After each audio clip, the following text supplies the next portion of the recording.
Good evening, ladies and gentlemen, and welcome to this launch of our report, Resetting of India's Tibet Policy 2022. I would also just like to add that only yesterday we celebrated the 74th Republic Day. And now that the ceremonies are over, I think we will all remember to resolve what we stated in the Constitution, which said that we the people will resolve to do this, and will not forget it, because this is high time. 75 years of independence and 74 years of establishing the Republic, a lot of us have to do and strive to do in whatever field we can make a change. Thank you so much. On behalf of the Foundation for Nonviolent Alternatives, I welcome our distinguished speakers and the audience who are gathered here today. The program is being chaired by Dr. V.P. Singh. He is a patron of our foundation. Does not need much of introduction. He has been former governor of the state of Sikkim and earlier too held practically all the high offices in the government of India. Professor Kondapalli is also a trustee and Dean of the School of International Studies in JNU and an acknowledged expert on China. Then we have Dr. C. Radha Mohan, a well-known columnist and currently a senior fellow of Asian Society. Then Mr. Claude R.P. He is a veteran on Tibet. You see, you're thinking that he said, well, he also remarked that there's no prefix before his name. No professor or doctor or things like it. But I said, veterans don't need anything of that kind. So he's a veteran on Tibet and author of several books. Probably many of you may be knowing that he held K.M. Cariappa chair for a number of years and brought out 4 big volumes on the Indo-Tibet affairs, right from between 1947 to 1962. Ambassador Pankaj Saran is a well-wisher of our trust and convener Natistrat, an organization he has established, and former Deputy National Security Advisor. And lastly, we have the distinct honor of having General M.M. Naravane, a former COS, with us this evening. And we are all very eager to hear what the General has to say on Tibet and allied topics. We also have Dr. Sujit Kumar, MP, and convener All Party India Parliamentary Forum for Tibet, joining us online from Odisha. But I think this has not been worked out. We proposed, but the technology has disposed. So we are sorry about it. We are trying to make a video on that and probably use it later on. Let me just say a few words about the report we are releasing this evening. It is an updated and more comprehensive report than our previous one of 2013. It took us a little over a year to complete this task. Sino-Indian relations have taken a rather different course since 2017 and further deteriorated past 2020. And this prompted us to relook at India's various policy options on Tibet. We embarked on this exercise in 2020 itself, during which we had the good fortune of the guidance of our trustee, late Mr. Krishna Verma, during the initial stages of this project. At the very onset, the two authors, myself and Mr. Raman Banerjee, are sitting here, consulted many Tibetan leaders as well as leading Tibet supporters around the world to get a sense of what they felt such a report ought to contain. Of course, the authors also consulted our trustees and members of our advisory board like Claude R.P., Professor Siddiq Wahid, she was here but could not make it, and Dr. Michael Goldwald, USA. This report is meant for the long-term projection of issues between India, Tibet and China and for their possible resolution in a peaceful manner. The recommendations placed in the report are far-reaching and in some cases quite challenging, yet these have to be faced and solutions sought. This report is an in-house production from the start to the finish. We would like to thank Mr. Kundapalli for his foreword and to all our experts for writing a preview to this report. This report is also being translated in Hindi by Sri Rahul Dev and is also to be translated in Tibetan in due course of time. All the previews in the report printed reflect that this report is extremely timely and essential reading for anyone who wants to understand the Tibet conflict in the light of contemporary developments in Indo-China relations and Chinese expansion. Thank you very much. Now I shall request the chairman, Dr. Singh, to take over and first begin the release of the book before the speakers are requested to bring the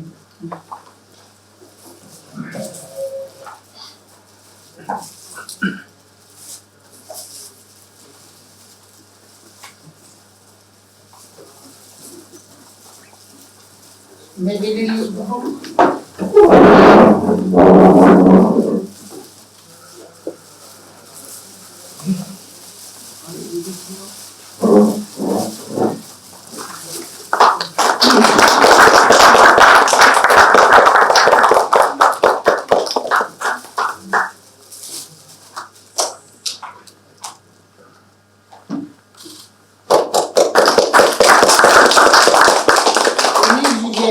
Little task. Along with the book, you also get photograph.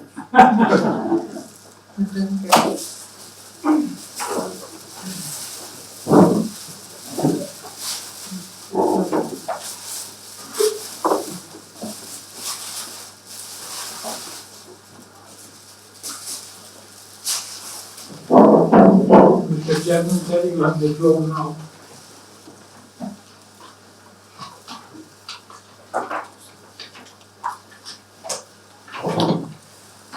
Now, I have the pleasure of requesting Dr. C. Raja Mohan to speak on the report. Oh, he is, Professor Srikanth will speak first? Yeah, please. Okay.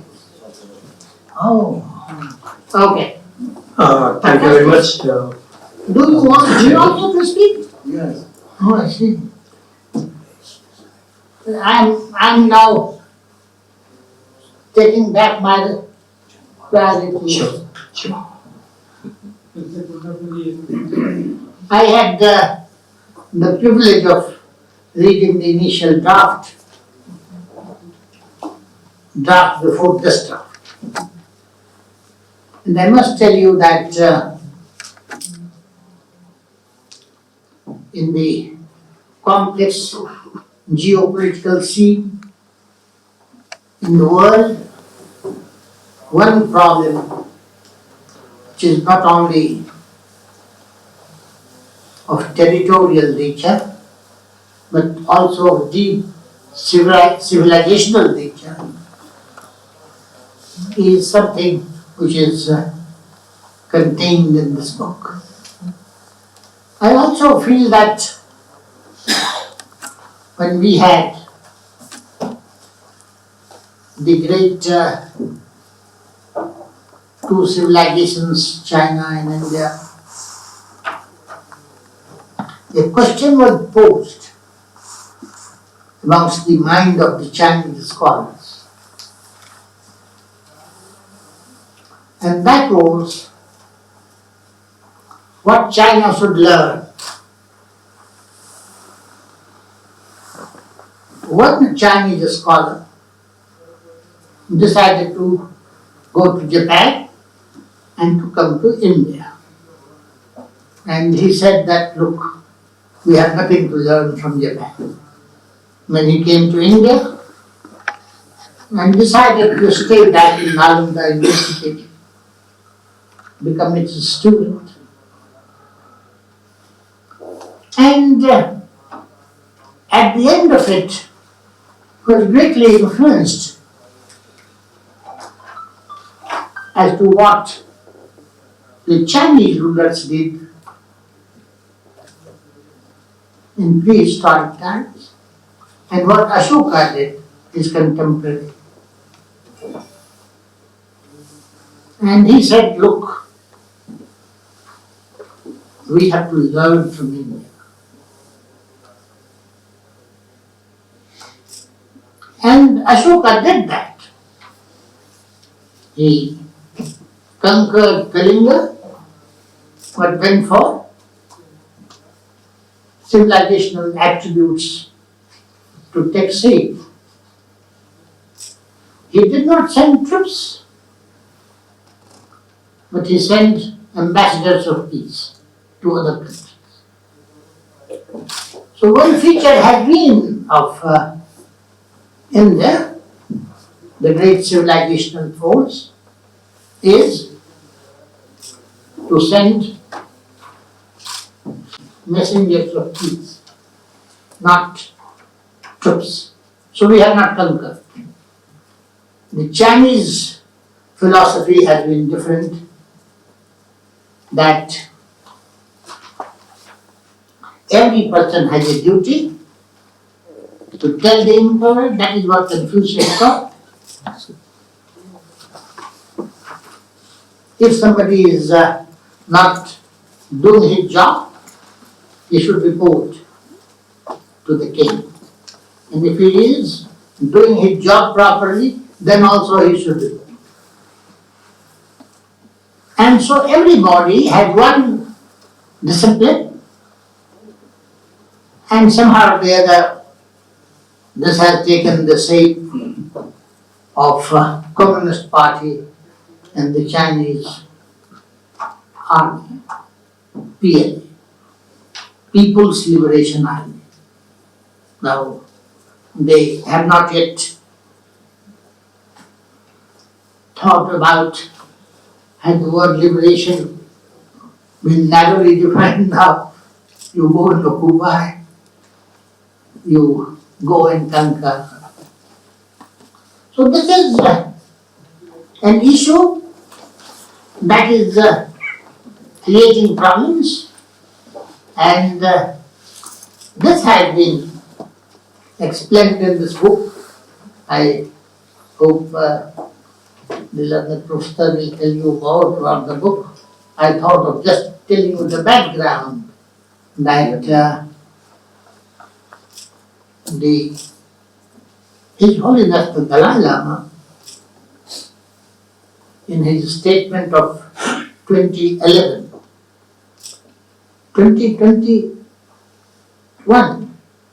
21, yes, and in the statement of his renunciation of political power, and that has influenced the Bhutanese king, the other, even Sikkim, when I was the governor, the successors said that we don't want throne. And all that happened, and His Holiness is saying the same. We have to see what is the way out. You can't take away somebody's land. You can't take away somebody's religious belief without dialogue. Without dialogue based on civilizational heritage. So this is something which has always attracted me. And when I saw this report and the latest statement of His Holiness the Dalai Lama, I was more than convinced that this is very important. During the last, from 1985, I have been in touch with His Holiness, talking to him, and this long dialogues that I had, some are in form of notes, some are published, but some in the form of notes I have promised to him that I will not release it, I will not write unless it is necessary or unless I have his authority. And I have not sought his authority, and I am not going to seek his authority. So this is something which is there, so this is a very vital document, and I'm glad that this is being shared with you. I'm also glad that this will lead to formulation of new ideas, because what else do alternatives mean? And alternatives, not in the Chinese term, non-violent alternatives. We hope to be enriched by your interventions. We hope to be enriched by your providing new ideas, new alternatives than what has been provided here. In these few words, I request the learned speaker to now say, thank you. Thank you very much, Mr. Singh. Namaskar. The report that has been prepared by the FNBA, it's divided into 6 parts, with the last part being an annexed appendix on different aspects. So it basically deals with what has been the past, what is the current situation in Tibet, domestic and the international dimension, and thirdly, what should India do in terms of its resetting its policy. As you know that the People's Liberation Army moved into Tibet in 1950-51, and an agreement was signed with the Dalai Lama, which was abrogated by several moves by the PLA itself when it was present in Tibet, and that resulted in the 1959 flight of the Dalai Lama and subsequently the other developments in Tibet, which includes the Hanization of the Tibetan population, demographic changes, a lot of economic projects that have been made under the 5-year plans by the central government. So much so, something like 95% of the budget has been subsidized by the central government in Tibet in various projects. And many of these projects later on were to impinge on India's security in terms of the dual-use infrastructure projects, roads, railways, and so on and so forth, which they suggest have now connected about nearly 88% of the counties, the tehsils, and the interior. This has also had an implication for the environment. It has an impact on the security situation, especially when Party Secretary Chen Chuan-ko began surveillance mechanisms every 100 meters in Lhasa and in other areas. This model has been exported to Xinjiang, where we saw the Western countries have passed the sanctions on Xinjiang-related matters. Although Chen Chuan-ko did not make it to the 20th Party Congress, his legacy still continues in terms of those incarcerated in Xinjiang and in Tibet and so on. So the past of Tibet has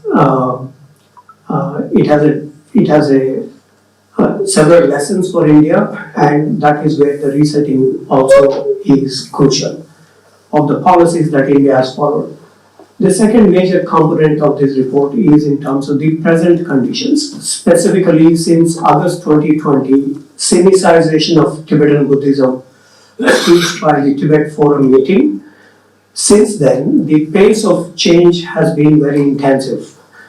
Xi Jinping himself visited Tibet in 2021 July, and out of nearly 25 Politburo members, 14 Politburo members made it to Tibet, and including, of course, the CMC members, Central Military Commission members. So this is the most intensive political preparation where they wish to convert even Tibetan Buddhism into Chinese ethos in many aspects. So those of you who saw those videos of Xi Jinping's visit to Ningxi, Lhasa and other places indicate how that Chineseness has been incorporated into the Tibetan practices, Tibetan Buddhist religious practices. This coincided with the 624 well-off society village construction, and we saw the pattern. Nearly 1/3 of these were built on the path of the Dalai Lama's flight in 1959. So it also has a certain preparation for the 15th Dalai Lama related events, the developments in Tibet, the kind of developments that China has been making in Tibet. And this suggests that India needs to reset its policy, which was enunciated first in 1954, 1988, and then by Vajpayee in 2003.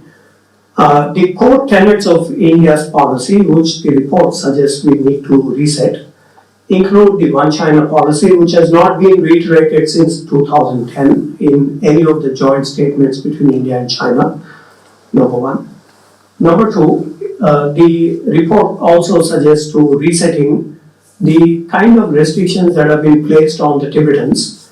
Although India has been a democratic country, yet there are so many restrictions that have been placed, including in terms of protests, including in terms of acquiring property, including in terms of social welfare, education, and cultural needs.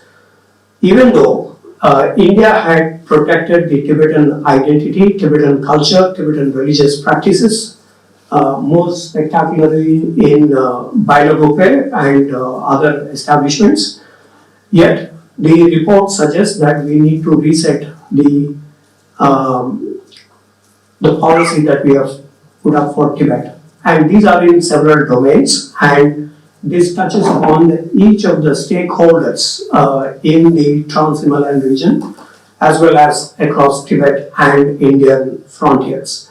So this is what the report suggests to. A more classified one would be distributed possibly to the stakeholders for the suggestions that come out of this report. So our recommendation is please read this, please publicize this report and congratulate the authors, Mr. Tandon and Ribon Banerjee Dar, for putting across a comprehensive, both the domestic elements of Tibet, how the process is churning out. Secondly, in terms of what should be the India's policy. Thank you for your attention. I also thank the authors. And now I'm going to tell the readers that this is available for all of you. Now, I request, after Dr. Kondapalli, may I request the Dr. C. Rajamohan to address us. Thank you, sir. Thank you. It's really a pleasure, privilege to be part of this panel. Looking at the people on this panel, I mean, I think I'll be doing a lot of violence if I really hold forth on the issues involved. Every one of them here. Shrikant is a China expert, and all the others. Claude has written about Tibet and India-China relations much longer than any one of us, and with much greater insight than many of us have. General Navrani is here. He's dealt with the real situation that has been changing on the ground. Dr. Singh, covered the Himalayas, you've been in the northeast, and my friend Pankaj was the Deputy National Security Advisor. So you really have a set of people here who can bring you a larger challenges that I think we have at this point, and what the report means for us in terms of how we can advance our interests. What I thought I'd do is really just to make a broad set of points, 8 of them. I'll start with one, congratulating the foundation as well as the 2 authors for really giving us a comprehensive, substantive report. Many of us are familiar with the broad outlines of the issue that we have in between Tibet, China and India, but I haven't seen something that it all lays out so clearly, so in such a detailed manner than this report. I mean, it's really, I would say when I was reading this report in the last few days, there's every sentence, there is so much to each sentence, and the kind of recommendations that they put. Each one of them is worth pondering over, because there's really, even those of us who know Tibetans have been here for 60 years, the layers of complexity that if you just open it up, this book, how the Tibetans live here, to their conditions, because it's easy to talk about grand strategy, but there's entire question of the humanitarian condition of them, and how the Indian state, for all its generosity, I think there is a lot of room for improvement for us to be able to think about this in a much more dignified way. No one is expecting India to start marching with Tibetan flags, the government of India, the Indian state. But I think the time has come for us to really look at the details of so many aspects of this, the question of Tibet and China for us, and I think this report is really an eye-opener in many ways. For those of us even who think we know about the issues, but I think it's really really an eye-opener, and I think the report has a huge amount of data, documents, so for all of us younger people, I would strongly suggest do make the best use of this report and disseminate it to the extent that you can. Secondly, for me, the biggest takeaway was really the conceptualization of the Himalayan challenge that Tibet is. Because many of us have tracked, reported, followed a whole lot of issues in the last, say, 20 years. Let's start from 2000. The 3 great corridors that China is building, CPEC, the CNEC, China-Nepal corridor, China-Myanmar corridor. I'd written about South Xinjiang Railway that was being brought in, the Tibet Railway. We've seen the connectivity issues, the question of river water manipulation, the question of the villages being built, the question of how China is transforming this entire Himalayan region. We all covered it in a piecemeal basis. I think what this report tells us is to think about this in an integrated manner, not just in terms of the merely military security, but actually thinking of that we have a great power. China's entry into Tibet itself was a dramatic moment. None of us had imagined at the time China would be the 2nd largest economy. When you have a powerful state sitting on the Himalayan masthead, it doesn't have to do too much to alter the structure, which is what China is doing. So how we think about the Himalayas, the multiple dimensions of it. I think the Chinese power is fundamentally transforming the Himalayas. At least those who, on the environment alone, the Chinese Communist Party has been called the Communist Party of Engineers. If they start digging through the Himalayas, the kind of things that they've already done. So my sense is for us, I think, is to think about these challenges that are in an integrated way. And I think that this report really helped us think about the multiple dimensions of what Chinese power means in Tibet. And I think that's very, very central. That brings me to the third point. I think India has changed a lot in the 75 years since independence. But one thing it seems very hard is to shed the illusions about China. it really goes back to 100 years, if you will, when the Indian delegation and the Chinese delegation met in Brussels Anti-Imperialist Congress, 1927, the imagination that we will work together to change the world. The audacity, the ambition of that invasion, of this imagination, was always undermined by the hard reality on the ground that we fundamentally differed on the nature of our borders, on the nature of Tibet, and the nature of our relative relationships to Tibet. But yet, we struggle even today to pose the problem honestly and to deal with it on that basis. Because even today, when I hear people say, look at the US, Kissinger, they've strengthened China, but for them, the Chinese would not be where they were today. But Americans might have done it once, but we are the only ones in the world who've done it twice. We did it in the 50s. Serenading China to the rest of Asia, saying these are good guys. No, everybody should engage. We told the one we have diplomatic relations. We told everyone, look, these are nice people, they're Asians, they're all Asian brothers. No, that set of illusions, I think it's very, and we're the only ones who, again, took to it in the 1990s by saying we will pursue a multipolar world with the Chinese. Notwithstanding what China did with Pakistan on the nuclear issue, missile issue, what it was doing on the boundary, we were once again willing to suspend our disbelief and bet that partnership with China will be central to the way we're going to deal with the 21st century. So you're fooled once, it's great, but if you're fooled twice, we have no one to blame but ourselves. I think even today, I can tell you, moment there is even the slightest hint of China, something will talk to you, the Indian press will go crazy, headlines, Chinese are ready to talk, let's build a great alliance with the Chinese. So I think shedding this illusion is, I think, a series of 4 military crises, 2013, 2014, 2017, 2020.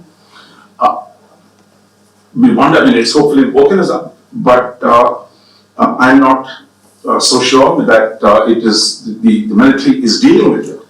But I think we have a real problem of dealing with this issue. I'll just give you a counter example.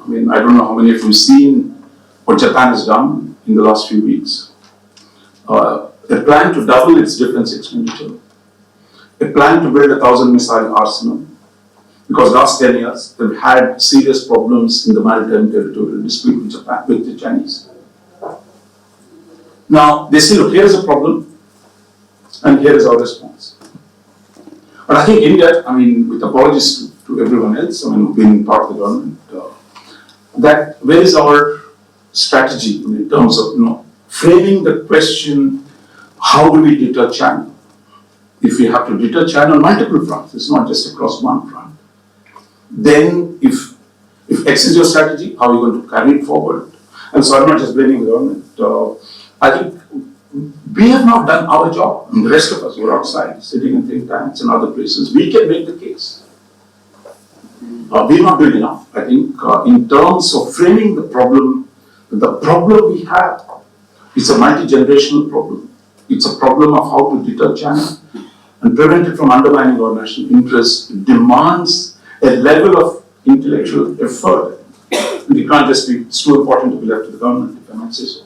That we need to do a lot more, those of us who are outside. That brings me to at least two sets of issues. Which is one, the context has fundamentally changed. Because how China deals with Tibet and how we deal with Tibet had a lot to do with the nature of China's international relations. Last 40 years, if you go back to 89, after Tiananmen, many countries in the West were willing to support Dalai Lama in a manner, be seen with him at least, or wanting to be seen with him, to one where in the last 4 decades, a rich China, nobody wants to be even provoke the Chinese or even receive Dalai Lama. And we had Obama escorting him out of the back door, the kitchen door of the White House. So I think what has changed? I think what has changed is on the one hand, you have the rise of Chinese power which makes it very costly for anyone even to intervene in the Tibetan issue, including Tibet. On the other hand, what's happened in the last few years is the fact that China has got itself into quarrels with everyone, with Japan, with India, with the US, with Europe. So now you have actually people willing to question China's motivations because idea of China's peaceful rise or that China will be like a giant Switzerland, they'll only be interested in counting their money and that be a wonderful place, the world's factory, we can all live happily ever after, to one where China wants to be a great power.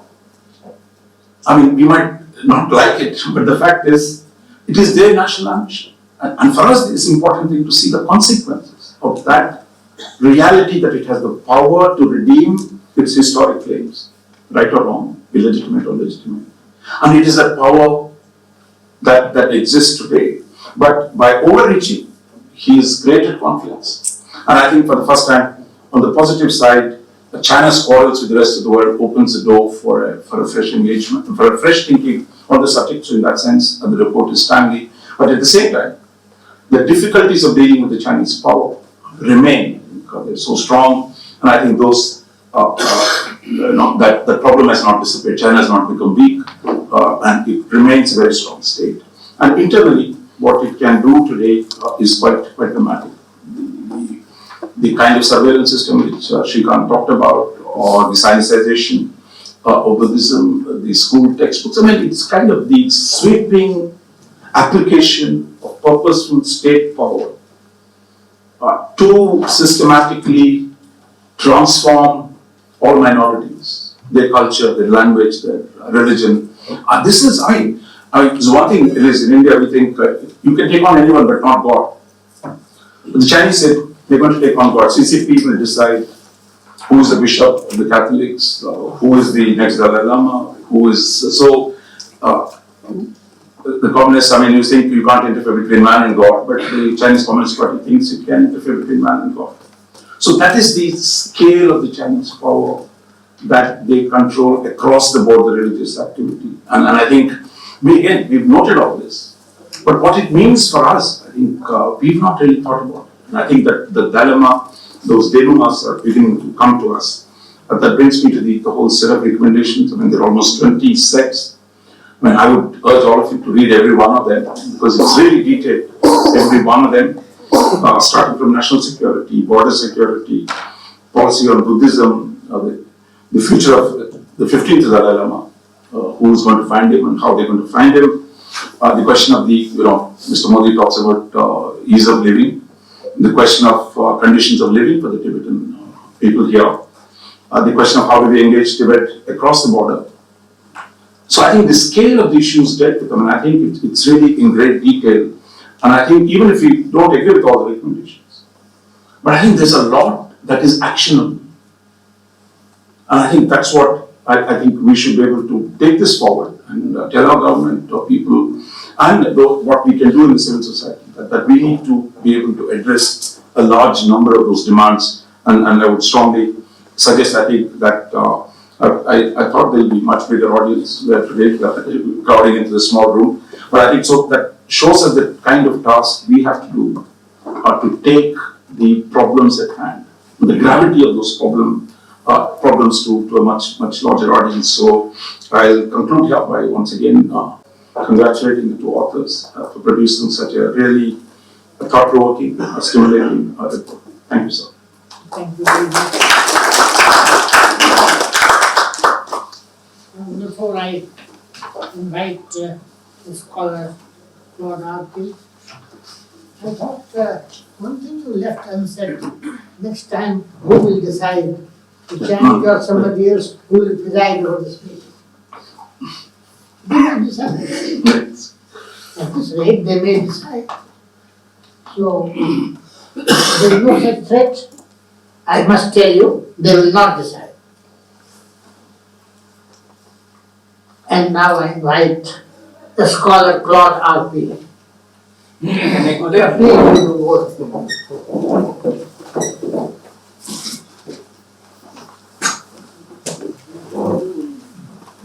I write notes sometimes, but I cannot read them because I write So first, I want my young friend, Mr. Tandon, my old friend, Reban Banerjee, I want to thank you. You have done a good job.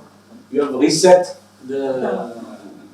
So very congratulations and I don't know resetting.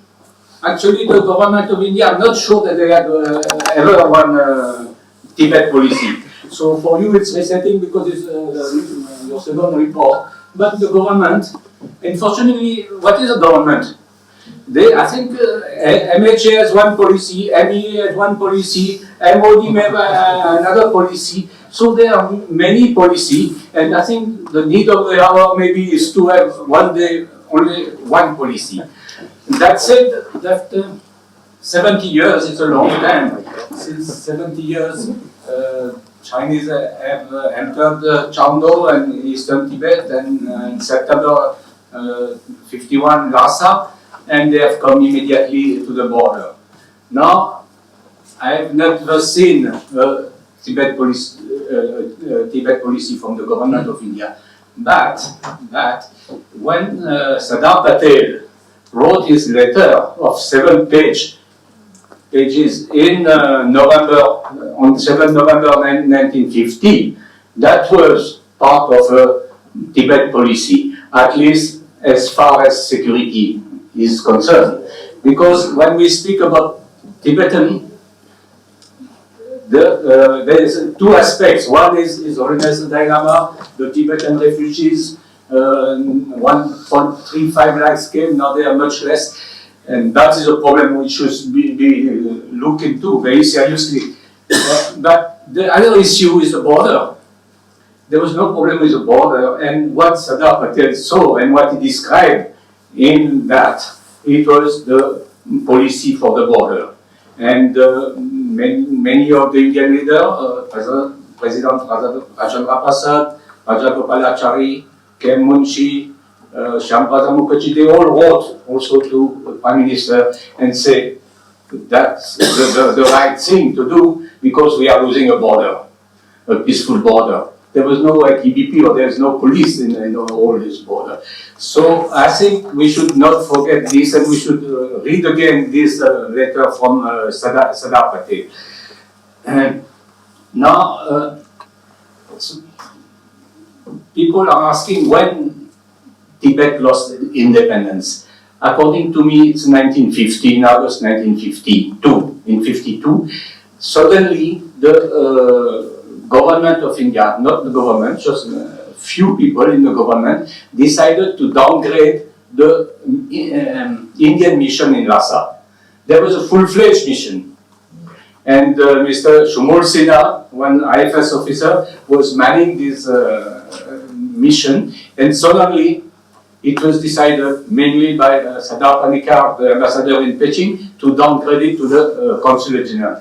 When you lose that possibility of negotiating directly, this is one of the most important signs of an independent nation, that you conducting your own foreign affairs. Foreign affairs are conducted with the between the mission in Lhasa, the foreign bureau, only Tibetans, and the political officer in Sikkim.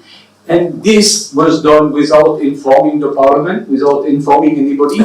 And I don't think any MPs realized that suddenly the full-fledged mission had become a consulate general. So it was an admission, it was a full surrender. And of course, 2 years later, there was the punching. It was formalized in the form of an agreement of a treaty between Republic of India and the Tibet's region of Tibet. So for the first time in an agreement, it was shown that Tibet was only a region of China.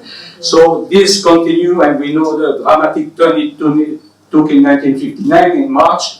His Holiness had to take refuge, if they take that Kenzimane, Zemintang, Bondela Road, and he took refuge. He went immediately to Mussoorie. Again, there was a sort of a Tibet policy, and that Tibet policy has lasted till today. There was a 5-hour talk in Mussoorie between His Holiness and Prime Minister, and Nehru was absolutely clear. I will rehabilitate your people, I will educate your people, and India has really done that and has really helped the dilemma. Like he said, I will not do anything politically. I will not, even if he don't want His Holiness to appeal to the UN. His Holiness still went in 1959 in the UN, but the Prime Minister was against that. So that was a policy, rehabilitation of the Tibetans, education, but no politics. So that's what needs to be reset, according to me. Because as Chief Minister of Arunachal says, I have no border with China, I have only a border with Tibet. And that has so many implications, the fact that we have forgotten that the border has always been with Tibet. And that's need some little bit resetting. It is not easy, it may take time, but I'm happy that at least the Indo-Tibet border force, the ITBP, is still called Indo-Tibet and no Sino-China-Tibet border force or some new names. But this has to be seen, and I join what you were saying about the two China policy. And I think the main issue today for me, because I'm more involved with this thing, is the boundary. And the boundary has to be taken into consideration. Boundary, if you go into the detail, whether in Demchok area, Kolyul, all this corridor along the Indus, or in Sikkim, or in Arunachal, you go on the land records, you know the grazing rights, the agreement between one village and another. There's not a Chinese. There's not a Chinese in it. So China was nowhere to be seen. And today China is everywhere and they want to dictate. We do a new Xiaokang village, this this 620 villages that Shrikant mentioned. We do it sometime in India's territory, in Longju and other places. They do in Bhutan also, in Panga, 3 villages. But historically, there's no Chinese in the land record or on the house taxes or anything like that. So we should not forget this. And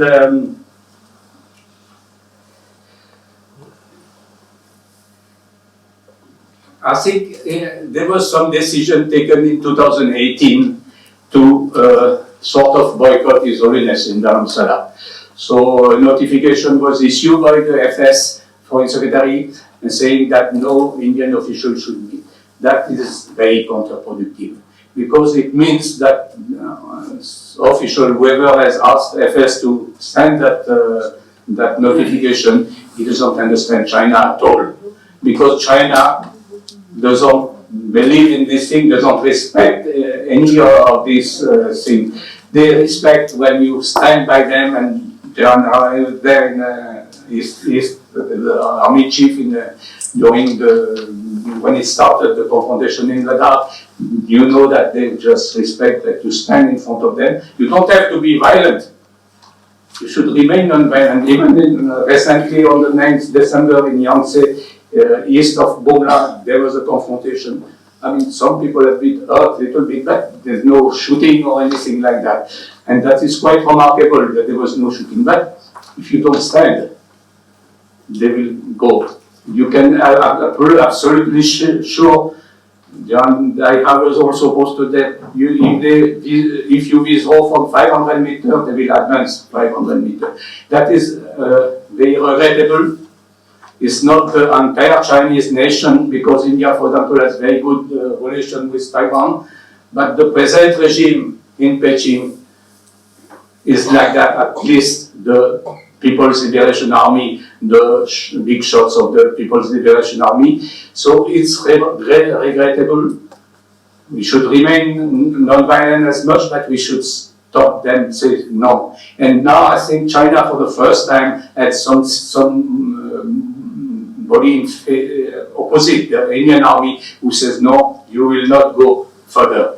Because all this story about LAC and LAC, it doesn't exist.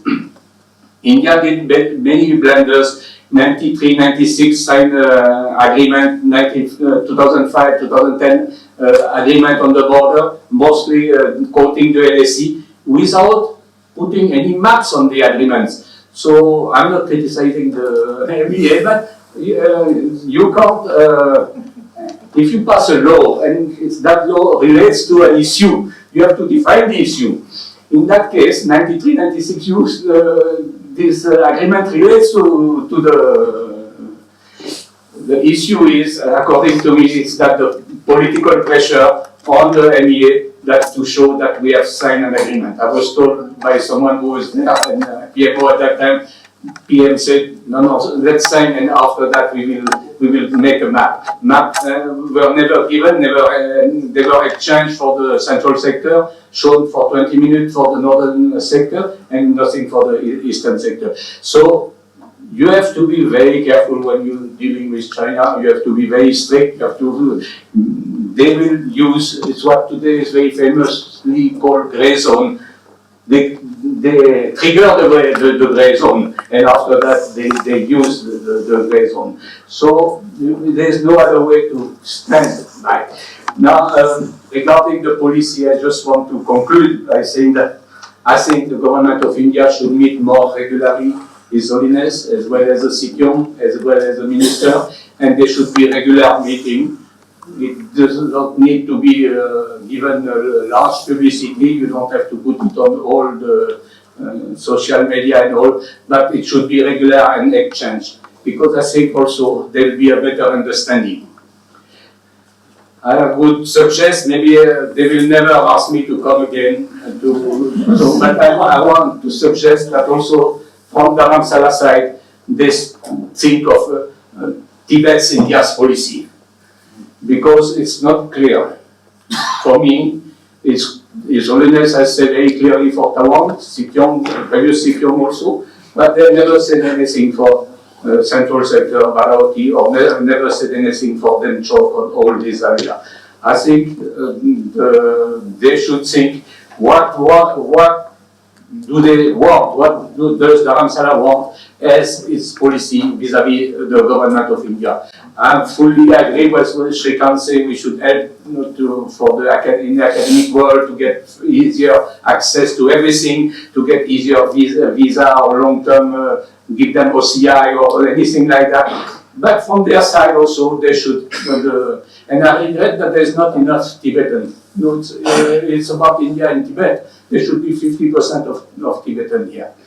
And the last thing before concluding, I would like that the government of India says officially the 15th Dalai Lama will be an honored guest in India like the 14th has been. And let's say it officially so that China knows also that India will support the 15th Dalai Lama, whatever choice. India is a secular country. India will not interfere like China. China is a communist country. They want to interfere in the business of reincarnation. They know nothing about reincarnation. But India should say, we are a secular state.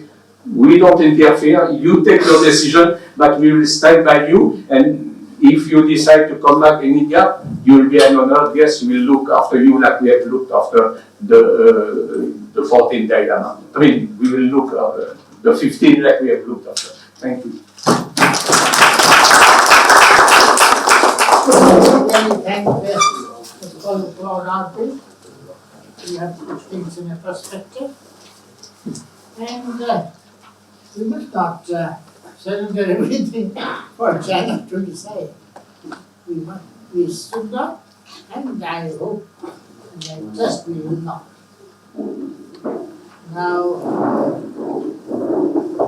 Ambassador Pankaj, because I think that online connection is not working. Ambassador Pankaj. Thank you, Mr. Singh, and good evening to everyone. This is a very distinguished panel, so after three experts and scholars who have covered almost everything, there is actually little to say in terms of the analysis part. But I would only like to draw attention. Firstly, I want to talk about the report. I think it is an outstanding work of labor. The annexures particularly, I was extremely impressed by the way they have been selected, and they haven't missed a single important document, which is really remarkable. And while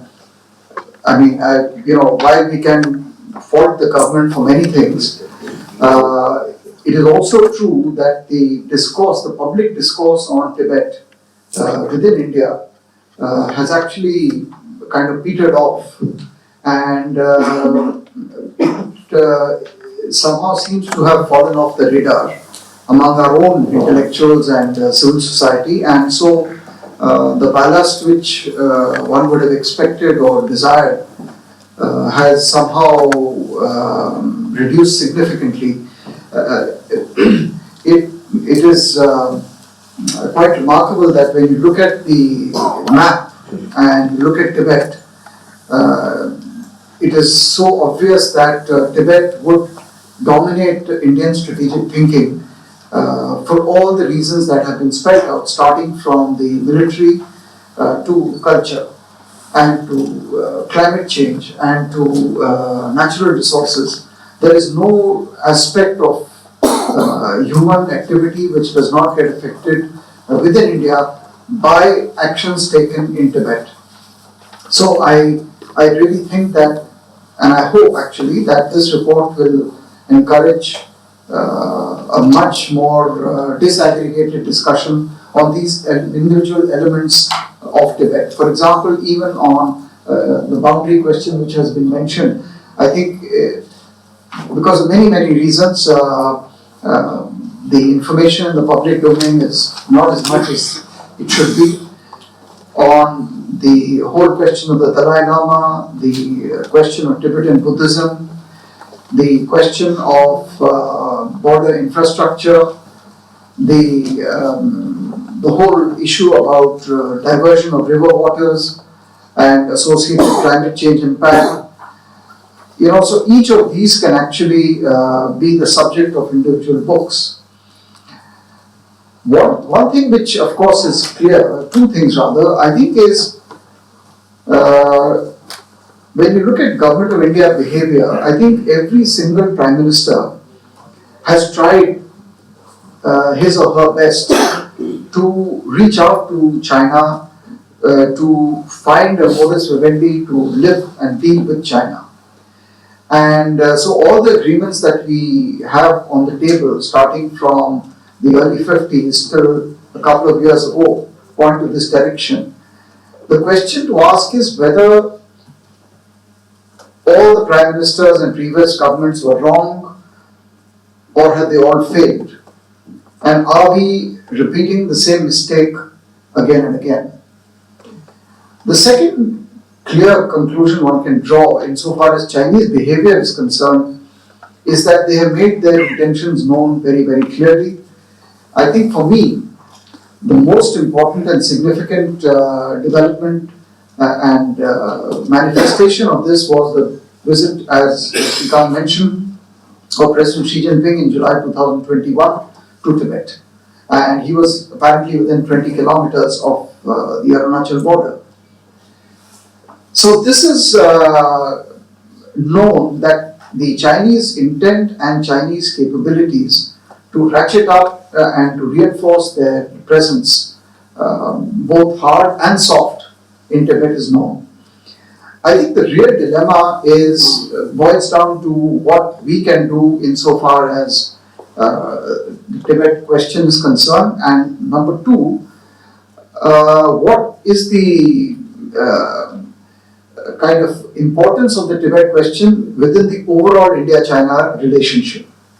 And the third leg of this whole dilemma is how the rest of the world, which Raj mentioned, is approaching the Tibet question. So these are the basic, kind of clusters of pillars we need to really focus on. So starting from the last one, I agree with him that it's not only in India, but it's even in the wider global landscape that Tibet has definitely become less of a strategic issue in the rest of the world. And by the rest of the world, basically it's the Western world. I was in Russia, and I know that there are lots of republics in Russia which have huge Buddhist populations, and a lot of those republics, their monks and others actually come to India to educate themselves and to learn the scriptures. But the only person I think who tried to resurrect this issue was President Trump, and it was during his term that he had these two big legislative initiatives. In 2018, the Reciprocal Act for Tibet, and in 2020, the Tibet Policy and Support Act, which directly focused on the question of reincarnation. But minus that, I think it is true that we are working in a different international environment, and we have to be cognizant of that. On the question of our own actions and what options we have, there are some realities. I mean, one of them has been referred to, which has been the drop in the population of the Tibetan refugees in India, and basically the shutting off of the tap along the China-Nepal border. So the flood has become a trickle, and now there is virtually no passage into India. So this is this dwindling population within India. His Holiness himself is now 87 or so. The question of reincarnation is looming very large, and this, I think, is going to be the next big issue in the manner in which the government is going to handle the Tibet question. And it doesn't matter which party or which government is in power, but there are so many aspects one has to think of and consider before we take a certain position. And Claude, of course, is right when he says that different wings of the government have different policies. But I would only submit that this is as true for India as it is of the United States or anyone else. I mean, it is a product of the way government is structured. There is a State Department, there's a Defense Department, there's a White House, there is a National Security Council, there's a Commerce Department, there's a Treasury Department, and we in fact are being at many times on the other end of the stick when we're dealing with these different departments when it comes to, say, our own relations with the United States. So I think in India also it is true that different in ministries, and that's their job. The question is, of course, how to converge this. From a national point of view, General Naravne would of course know much more. I think what we have definitely done is to steel our national capacity along the border and focus more on infrastructure and development, and kind of trying to repopulate the villages along the border. And that is somewhat, it's not a good thing which has happened, that there has been some depopulation and migration away from the outer reaches of the mountains on the Indian side. But nevertheless, I think the events of the last few years have, without any question, led to very significant reallocation of resources on the Indian side. And this also has been done during the previous government. So I think when you look at government and try to analyze Government of India behavior, you will see different strands of approaching this, how to deal with the Indo-Tibet border. And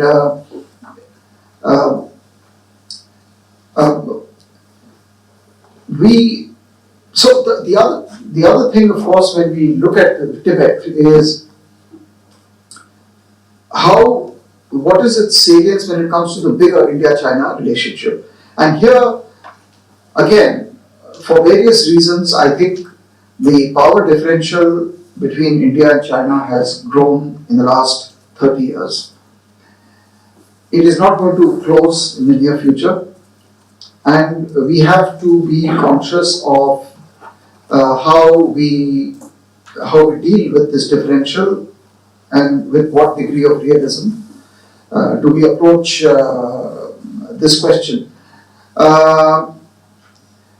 the important, I think, thing here to note is that we want to find a way to live with China. The the boundary question again is highly complicated, starting from the early 50s to 1959, of course, the McMahon line. If you ask the question, are we moving towards a solution of the boundary question? I don't think we are. And we have to live with a certain reality. I do not know what conditions will be ripe for India and China to be able to settle their differences in the near future. Meanwhile, I think it is absolutely important for us as a society, as a democracy, as a people who uphold the basic tenets of human rights to continue to lend our support to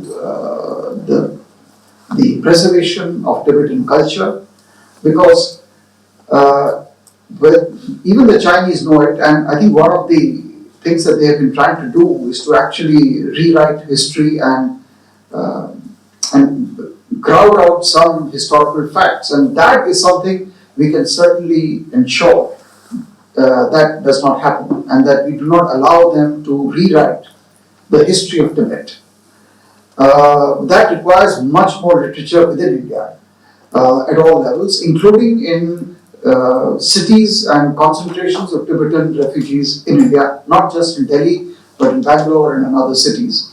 But this attempt to somehow paper over the history of Tibet should not be allowed to succeed. And that, I think, is maybe a small step, but a critical step we can take, because that requires a lot of Indian scholarship on Tibet, and this is where I think the foundation and this particular report play a huge role. So these are just some thoughts I thought I would share with you, and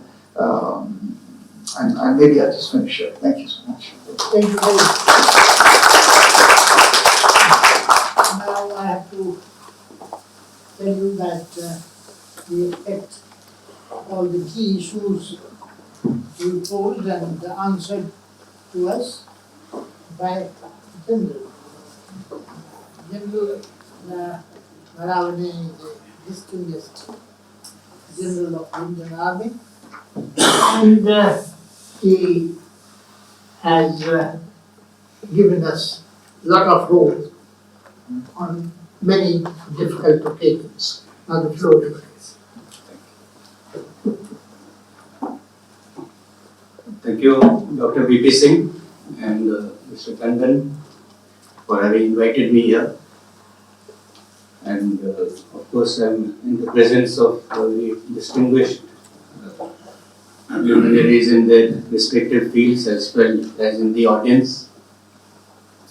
And being the last speaker of the day is always a very difficult proposition, because most of the points have got covered. But yet I'll try to break new ground, but if I cover some old facts or points, do forgive me. We are today, we have just released the report on the resetting of India's Tibet policy in 2022.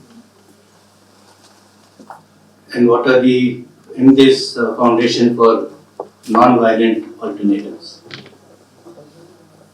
I think in this forum it would be only right to touch about non-violence or non-violent alternatives.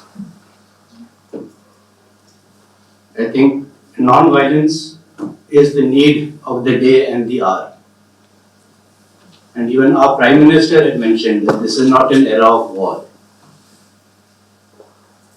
So therefore, there is a definite thought that how can we solve our disputes, differences without resorting to violence. And if I may quote from Martin Luther King, and he had said that how we fight violence and oppression is the question, and how we fight it without resorting to violence and oppression ourselves. That is the bigger question. How can we make somebody else, how can we change their perception and make him accept our viewpoint, narrow down the differences so that we can resolve these differences through dialogue and discussion. And if we have to do that, then we have to do it through irrefutable logic and cold facts. That is the only way. And I think it is in that context that this report, which has been prepared and we have just released, is very important, because it deals with these cold facts. And as has been brought out by my speakers, that we never had a border with China. Tibet was a nation by itself. It is Tibet which had a border with China, and Tibet which had a border with India. And it is only when it was annexed in the 50s that we started having a border with China, and the broader problem arose as a result of that. Till then there was no problem. Everything was quite normal. So this is the start point itself is very important. And I think this report very clearly brings out this fact.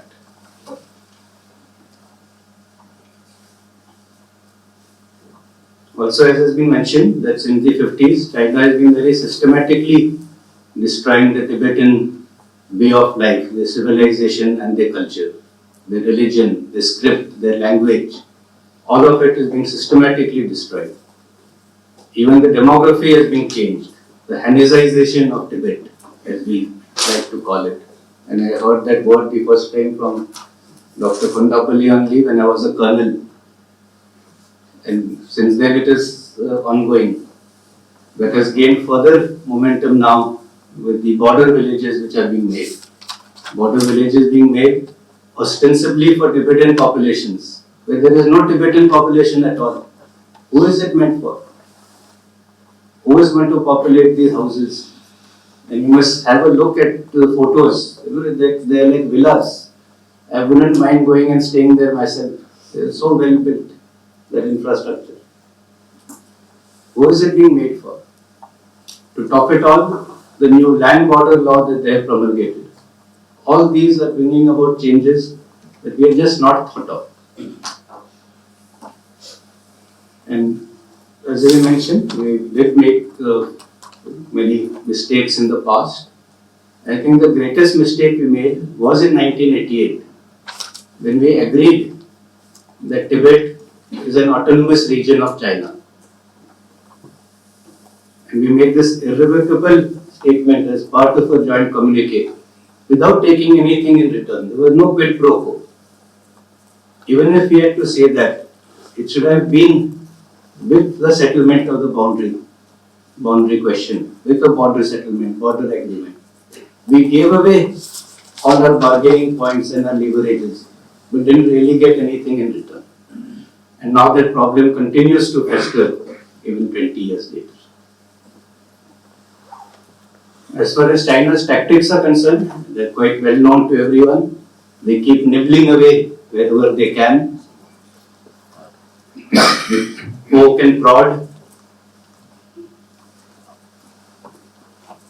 And it is a no-cost strategy, but they don't lose anything.